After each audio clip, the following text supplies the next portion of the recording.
in Mexico and Japan, including Japan Tupperware, which he started in 1962 and in 3 years had expanded to around 25,000 employees. Dart used his businesses to provide work for women and people with disabilities.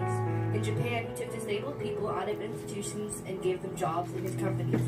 He even ended up organizing some of them into Japan's first wheelchair basketball team. He hired many women, including Yoshiko Dart, who would later become his wife.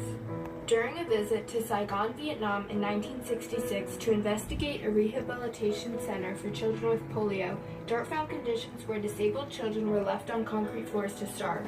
One child, a young girl dying there before him, took his hand and looked into his eyes. That scene, he would later write, is burned forever in my soul. For the first time in my life, I understood the reality of evil and that I was a part of that reality. He said, I told Yoshiko, we cannot go on as we have been. Our lives have got to mean something. We've got to get into this fight and stop this evil.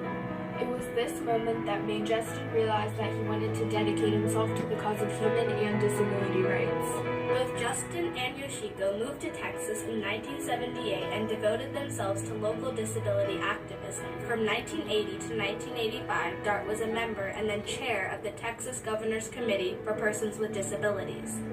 In 1981, President Ronald Reagan appointed Dart to be the vice chair of the National Council on Disability. Dart and others on the council drafted a national policy that called for national civil rights legislation to end the centuries-old discrimination of people with disabilities. This eventually became known as the Americans with Disabilities Act, the ADA. Justin and Yoshiko Dart traveled across America to gather support for the ADA.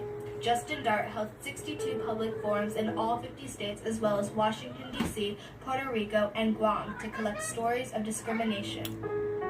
We traveled 50 states 5 different times. We collected discrimination diaries and stories from so many people, thousands of people in the different states told the capacity of the ADA, and we drove back boxes and